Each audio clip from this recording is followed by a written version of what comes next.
People throw around the terms La Nina and El Nino quite a bit. That's because they're important climate patterns that impact things such as drought, hurricanes, torrential rainstorms, even the fish you eat for dinner. But what is El Nino and La Nina?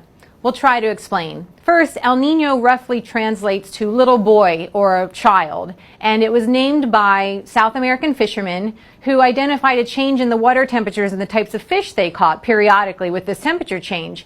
It happened most strongly around December and Christmas period, so they associated it with baby Jesus or the Christ child. So what happens during an El Nino year? Well, traditionally we have the trade winds, and they blow east to west across the Pacific. That pushes all that surface warm water closer to Indonesia and Asia. That creates thunderstorms and showers over there, and we have the traditional airflow pattern.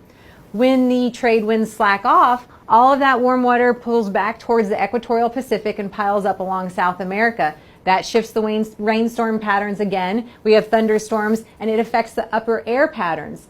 During hurricane season, that means we have more wind shear in the Atlantic and less in the Pacific. So wind shear is a hurricane killer. That's why climatologists know that during a strong El Nino year, we'll typically have fewer hurricanes in the Atlantic. El Nino is typically stronger during the winter months.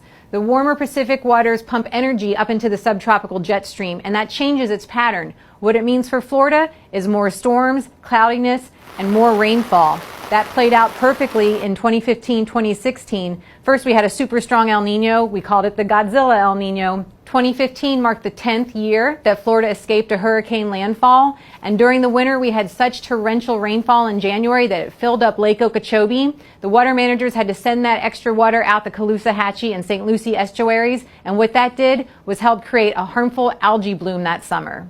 Now that warm water on the equatorial Pacific can't stay there forever. Like a pendulum, it'll swing back and push back towards Indonesia, and we'll end up with a neutral period or a La Nina. And La Nina is an abnormal cooling of the waters in the equatorial Pacific. What that means for Florida typically is a drier, warmer winter, and it can be more accommodating to hurricanes. We saw that in 2016 when we got hit by Hermine and had a close call with Matthew. This is why La Nina and El Nino are so closely monitored by forecasters. If you want to learn more about the weather, check out my weather blog at palmbeachpost.com.